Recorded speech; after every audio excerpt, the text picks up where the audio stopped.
Every morning at exactly 8:15 a.m., Daniel Carter stepped out of his glass apartment building in downtown Chicago. He wore the same tailored suit, the same polished shoes, and the same distant expression on his face. Daniel was a man who believed time was money. And anything that slowed him down was a waste. That included the old beggar who sat near the subway entrance every single day.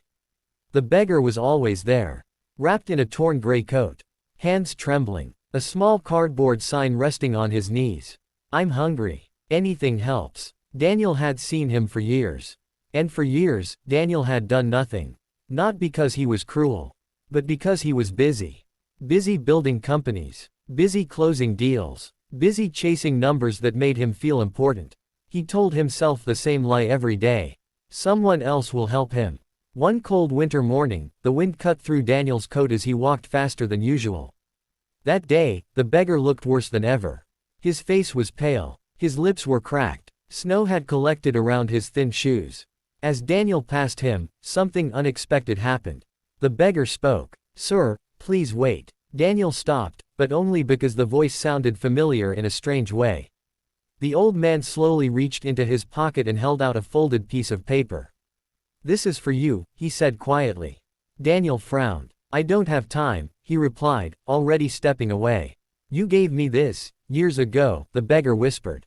That stopped him. Daniel turned back. "What did you say?" The beggar gently placed the folded note on the ground. "You don't remember me," he said. "But I remember you." Daniel picked up the paper, annoyed but curious. He unfolded it, and his hands began to shake. Written in faded ink were words he had once written himself. "Hold on. Life can still change." Daniel's breath caught in his chest. Memories rushed back, memories he had buried under years of ambition. 20 years ago, Daniel was not rich. He was not powerful. He was not confident. He was a broke college student with empty pockets and a heavy heart. One night, standing on a bridge, he had seriously considered ending everything. He felt invisible, forgotten, useless. That was when an older man had approached him. Not with money, not with advice, just with presence. The man had sat beside him in silence for a long time. Then he had handed Daniel a small piece of paper with those exact words written on it. "Hold on. Life can still change." Daniel remembered crying that night. Remembered choosing to live. He looked up at the beggar in front of him. You're him," Daniel whispered. The old man nodded slowly. "My name is Samuel," he said. "I never thought you'd remember." Daniel felt something crack inside him.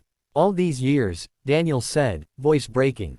"I walked past you. Every day." Samuel smiled weakly. "You looked like a man carrying heavy weight," he replied. "I didn't want to add to it." Daniel's eyes filled with tears.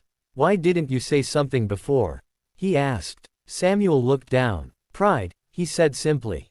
"And hope that maybe one day, kindness would return on its own." Daniel helped Samuel to his feet and brought him into a nearby cafe. For the first time in years, Daniel sat across from someone without checking his phone. They talked. Samuel told him how life had been hard. How medical bills had taken everything. How shelters were full. How cold nights felt longer when no one looked at you. Daniel listened. And for the first time, he truly heard. That day, Daniel didn't go to work. Instead, he took Samuel to a hospital. Arranged proper care. Found him a small, warm apartment. But more importantly, he visited him every week. Months passed. One evening, Daniel stood in front of his company's board of directors.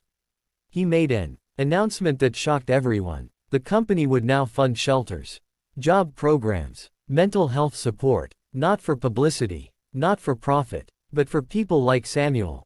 Later that night, Daniel visited Samuel, who was sitting near a window, watching the city lights. "You changed my life," Daniel said quietly. Samuel smiled. "No," he replied. "You changed your own. I just reminded you who you were." When Samuel passed away peacefully a year later, Daniel found the note again, carefully folded beside his bed. Daniel framed it, and placed it in his office. Not to show success, but to remember kindness. Because sometimes, the smallest act is the reason someone survives. And sometimes, ignoring kindness costs us our humanity.